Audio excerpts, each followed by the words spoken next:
memiliki syiar yang tidak terhingga.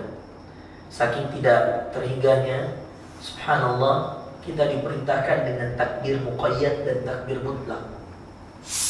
Apa yang dimaksud dengan takbir muqayyad dan takbir mutlak, Bapak Ibu sekalian?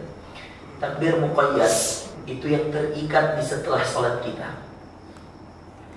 Itu kalau Idul Fitri, hari itu saja, mulai dari malamnya, maghribnya, masuk Syawal, Allahu Akbar, Allahu Akbar, Allahu Akbar. Itu malamnya saja. Sampai kemudian sholat Idul Fitri. Selesai sholat Idul Fitri, selesai takbirnya. Tapi kemudian di Idul Adha, disunahkan kita untuk takbir mutlak itu sejak awal Zulhijjah. Masuk, jadi 10 hari menyambut Idul Adha itu ada 10 hari disuruh banyak-banyak takbir. Bahkan Umar tuh ke pasar-pasar negur orang, kabiru, kabiru, kabiru, kata Umar. Bertakbirlah kalian, bertakbirlah kalian, walaupun di pasar tuh. Di Idul Adha. Subhanallah, setelah Idul Adha, berlanjut itu 10 hari, berlanjut hari Idul Adha-nya, masih bertakbir. Hari tasyriknya 3 hari, ini hari terakhir. Maka takbir setelah sholat itu namanya takbir muqayyad, sunnah. Maka imam tidak boleh, ya, kalau dia mengerti tentang syariat, dia tidak boleh mengajak jamaah untuk berzikir biasa, tidak, berbeda. Dia muqayyad namanya, terikat. Nabi melakukan itu setiap sholatnya. Yang saya lakukan tadi dilakukan oleh Nabi SAW setiap sholatnya. Maka perlu belajar. Inilah yang dinamakan dengan takbir muqayyad. Tadi takbir mutlak. Mutlak itu bebas di mana aja. Ini muqayyad, dia terikat dengan sholat. Maka syiarnya diluaskan oleh Nabi SAW. Orang biar sadar bahwa kita ini masih berada dalam Zulhijjah. Orang biar paham bahwa inilah syiar. Perlu ditakbirkan, kabiru, kata Umar, kabiru. Berjalan bertakbir kalian sampai hatta fisuk, sampai di dalam pasar-pasar, Bapak Ibu sekalian. Ini yang saya namakan dengan meluaskan kebaikan. Terus sebuah kebaikan itu harus disyiarkan.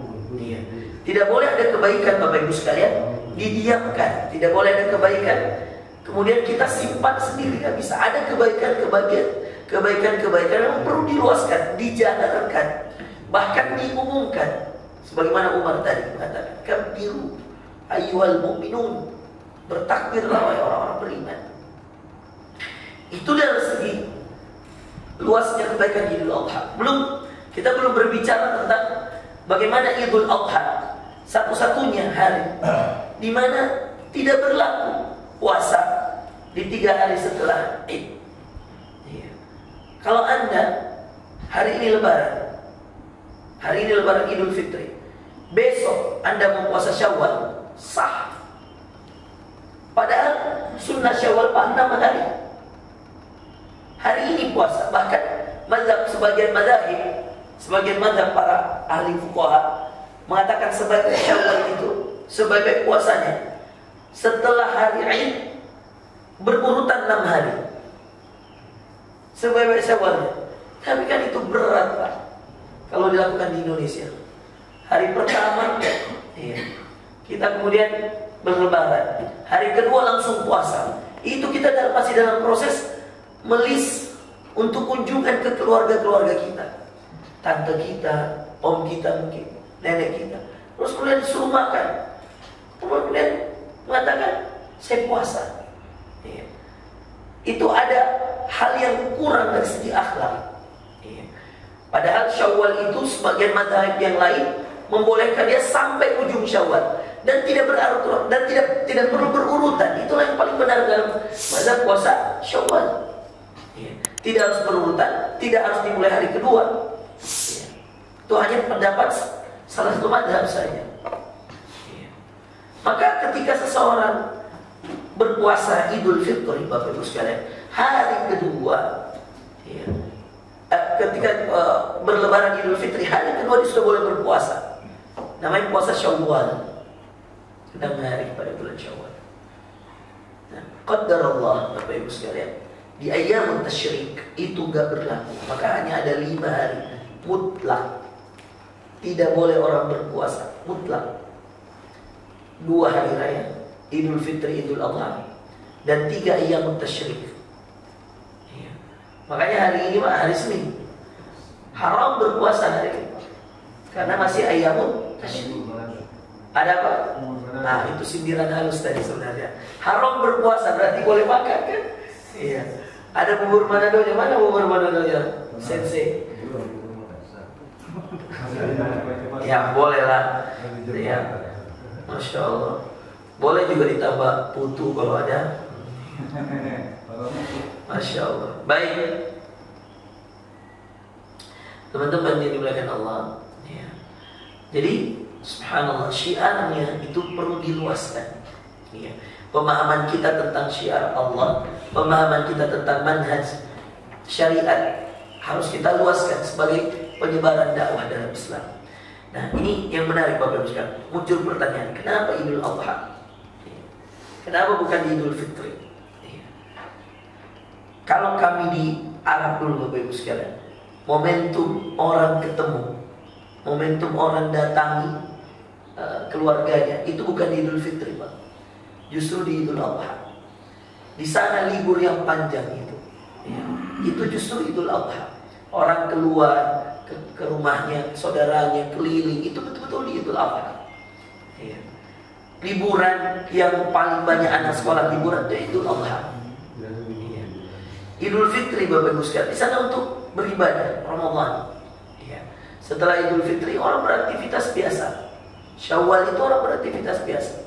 Karena Syawal itu bukan bulan haram, tapi Zulqa'dah, Zulhijjah, Muharram 11, 12, 1 dan bulan 7 Rajab itu bulan haram.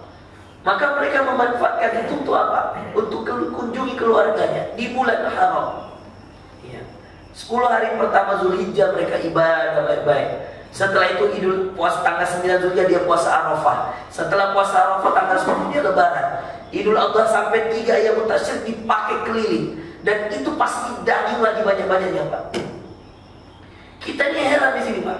Daging saya itu di rumah banyak Pak. Tapi kan yang datang ke rumah saya. Ya kan? Karena kita merasa Idul Adha itu bukan momentum saling mengunjungi. Ya. Padahal daging itu yang banyak justru di Idul Adha. Syi'tum am abaitum, kalian senang atau tidak, begitulah keadaannya. Dan hari yang kemudian tidak ada orang boleh berpuasa, 3 hari tasyrik itu dilarang untuk puasa. Sebenarnya untuk apa? Yaumu aklin wa syurbin, kata Nabi, ini hari makan dan minum. Ya, maka jangan lalu ada orang diet Pak. Di 3 hari ini makan saja dulu. Karena memang Nabi mengatakan, mada hadhihi ayam, tentang apa hari ini ya Rasulullah? Hada yaumu aklin wa syurbin, ini hari makan dan minum. Iya.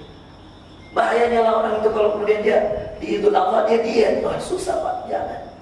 Hada yaumu aklin wa syurbin, yang suruh kita makan dan minum siapa? Nabi. Adakah syariat Nabi yang salah? Tidak ada.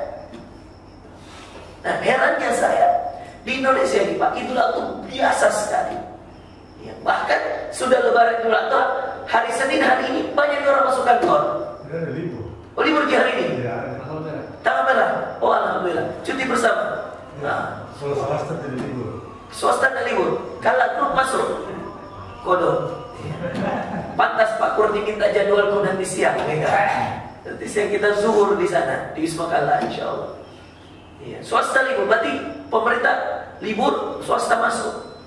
Iya. Ya. Oke. Ya, Masya Allah. Mestinya swasta juga kasih liburnya lagi 1 hari. Tapi tidak apa-apa. Nah, jadi subhanallah, yaumu aklin wa syurbin, syiar, hari makan dan minum. Diluaskan kebaikan yang telah diluaskan oleh Nabi. Ya. Maka Nabi itu meluaskan hal-hal yang betul-betul harus diperluas Bapak Ibu sekalian. Kadang-kadang kita itu aneh. Apa yang dicontohkan Rasulullah itu sudah yang paling benar. Contoh lagi keanehan di kita di Indonesia, subhanallah. Di sana Pak, di Arab, ditempatkan di Sudan, di Saudi, di mana kah? Di Timur Tengah lah. Itu kalau Ramadan, ya, makin dekat 10 terakhir, makin banyak jamaah. Ya, mau di Mekah, ya, Ramadan kemarin saya full Ramadan di Mekah. Makin 10 terakhir, makin full jamaah. Ya. Tapi di Indonesia Pak, makin dekat 10 terakhir, makin hilang jamaah. Subhanallah. Entah kemana jamaah kita. Tapi hari pertama, hari kedua, subhanallah, full masjid. Ini yang mau kita luaskan, ini kebaikan tentang Lailatul Qadar, Bapak Ibu sekalian. Iya. Maka kebaikan itu, jika kita tahu tentang syariatnya, tahu tentang perintahnya, jangan dicukupkan pada diri kita, luaskan pada orang lain, sebarkan. Iya. Biar dia jadi satu habit, Bapak Ibu sekalian, satu kebiasaan. Iya. Nanti ini Pak, setelah Zulhijjah ada namanya 10 Muharram. Iya. 10 Muharram itu Yaum Asyura, hari di mana kata Nabi sallallahu alaihi wasallam, Yaumun anjallahu Musa min Fir'aun. Hari di mana Allah menyelamatkan Musa dari Fir'aun. Iya. Itulah hari Asyura. Nah, itu harus disebarkan lagi. Ada puasa di dalamnya. Kata Nabi, yukaffiru sana al-madiyah. Tanggal 10 Muharram nanti, satu hari puasa mengampuni 1 tahun dosa. 1 tahun dosa yang lalu. Kalau kemarin Arafah mengampuni 2 tahun dosa. Itu perlu disyiarkan Bapak Ibu sekalian, perlu diluaskan supaya tidak hanya diketahui oleh orang-orang.